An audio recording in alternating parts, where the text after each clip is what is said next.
Originally starting production in early 2008 with a release date for 2010, George Miller's, aka the director of Mad Max Justice League, would have hit the big screen 2 whole years before we saw The Avengers. How would this have changed entertainment, and would the film have been successful in a time where Batman was going off on his own, being a part of a singular standalone franchise? That's what we're tackling in today's What If video.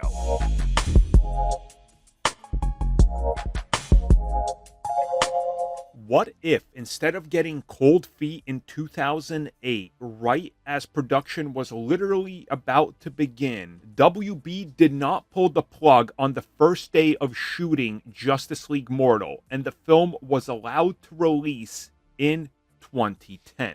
That is going to be the subject that we're tackling here. This, of course, being the one and only Justice League Mortal, which was in pre-production for about a year in Australia. The entire cast was put together, and production was literally ready to go. The night before the production started, we got our first photo as the team was assembled, and well, that next morning, the call came down from WB. The reasoning being is market confusion largely. They figured that since they were working on another attempt at Superman, Chris Nolan had just put out The Dark Knight, that people would be too confused with different Batman, different Supermen, and at that time, a Flash and a Wonder Woman film were in early development. They figured if it's not the same actor, the audiences would not buy it. So the film had its plug pulled on it after spending reportedly upwards of $60 to $70 million in pre-production and building all the sets, location scouting, and so forth. Now, of course, for those of you doing the math, if this film came out in 2010, it means it would have beat The Avengers to the punch by 2 whole years. And this, of course, is coming after the huge success of The Dark Knight, but before Man of Steel. So, in this timeline, for what we're talking about here in the what if scenario, the case that I'm making is The Dark Knight is still allowed to come out, but WB does not get cold feet, and instead, they do not proceed with Zack Snyder's version, because why would they? The plan was, by George Miller, to get Justice League out, and then produce sequels and or prequels based on the individual characters that people wanted to see more of. So, let's go all the way back to 2008. So production starts, and it's going. They're not cutting it. After about 6 months, we would have obviously seen the end of production and a deep amount of post-production for a summer blockbuster in 2010. Meaning that this film would have been competing with the likes of Captain America the First Avenger and Thor. Now, of course, the MCU was not proven at that time, and both Thor and the First Avenger would end up being flops. The first Captain America movie didn't even make 400 million. The Thor movie, barely over 400. So, again, they were flops. But here, you're tailing off the goodwill of The Dark Knight. You are in the middle of the Arkham video game series, just literally hitting its peak, and everybody seemed to have been into Batman. I think that this film, quite honestly, would have made money. Now, I'm not saying it's a guaranteed billion-dollar hit, but I think this film, which had a reported budget of $300 million, would have honestly made close to 850 to 900 million. Because, again, this would have been right there in that prime spot where we're only a couple years removed from Justice League Unlimited ending. People are still very fond of Batman the Animated Series and Superman. There was a whole lot of goodwill for DC at this time, and they were seen as the kings around town because Marvel Studios was still not an it factor. And looking at the film and all the concept art that you guys have seen on the screen, obviously it was different. The Justice League was not the Justice League we know. They played around with different ideas, with different age ranges. They played around with different concepts. Like, for example, There was concept art of Aquaman as a full-on, like, amphibian-looking human hybrid. Then there's more proper approaches, and ultimately we saw that they went a little bit more standard. But there was ideas in place to completely change elements of the DC mythos, which was 100% in the film. So for those that don't know, the film script largely revolved around Justice League Tower of Babel and Superman Sacrifice. Those two were important, and eventually Superman Sacrifice was adapted into an animated film. But Justice League Mortal featured no origin story.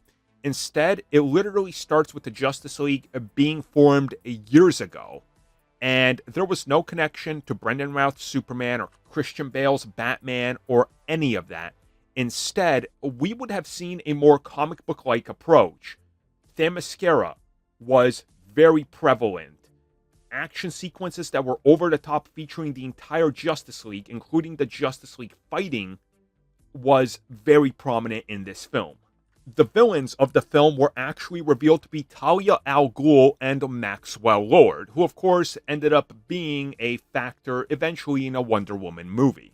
And towards the end of the film, they were setting up a sequel by having Barry Allen die. Now, reportedly, according to some of the reports out there, this was in a way to be able to bring in Wally West, because he's the Flash of that specific time period that more people associate with Flash, and an idea to play with bringing back a evil version of Barry Allen. And you can see how some of these ideas made it into other projects in the DCEU. Now, in this timeline that I'm presenting you with George Miller getting to stick to everything, you got to think about the bigger picture here and the actors they had in play. The idea was to cast lower tier actors that weren't really the most prominent and be able to put them into their own franchises. So Ryan Reynolds' Green Lantern does not happen. Jason Momoa's Aquaman does not happen. Wonder Woman, the way you know it, does not happen. Armie Hammer as Batman would have more than likely spun off after the Dark Knight trilogy. So we're looking at a Man of Steel film where, if we got it, it would have been a spin-off off of Justice League. Flash featuring Wally West would have happened. Aquaman with a good reception more than likely would have happened as well. Also with that Wonder Woman film, which started development in the late 90s and really picked up some steam in the 2000s, would have happened. And you can see how Marvel Studios is slowly trying to build out a future. But by 2012, by the time the Avengers comes out, Justice League is 2 years old. And at that time, they could have already had a Superman film coming that's a sequel to Mortal, a Batman reboot in the works after The Dark Knight Rises, and also a film like Wonder Woman to really beat everybody to the punch. So there was a lot in motion that I think could have worked for WB had they not gotten cold feet. But also, you got to think about the reasoning that WB had. And while I'm not defending them, I get it. They saw what Marvel was doing and what they announced, and they looked at the market and saw that people were literally confused as to why is the new Superman on film not the kid from the TV series. The market was different. The audiences were still not as smart as they are today, and some audiences aren't even as smart today. And also some very radical designs and changes that are a huge departure from what people expected because they gave George Miller free reins. Again, it's a different time. But you got to think about how he stuck a landing with Mad Max. And again, while that film is not really the biggest success, and I think Fury Road is great, George Miller, I don't think is the right director for this concept. And I think they understood that. Would I have loved to see this? Yes. Is it one of the greatest, unfortunately never made mysteries in the history of comic book films? Yes. But sadly, we'll never know what could have been. And ultimately, what we have is about 24 images and concept arts, and that's about it. And that's all we got to go by. So what we ended up getting instead, well, we know how that went. So who knows if this would have been better or worse. Thank you for checking out that video, and thank you for your continued support. Feel free to like, share, subscribe, do whatever you will, and if you're so inclined and would like some additional content from us, which includes unfiltered content and bonus discussions, we do offer exclusively in our member section. We hope to see you there. So thank you for watching, and have a good one.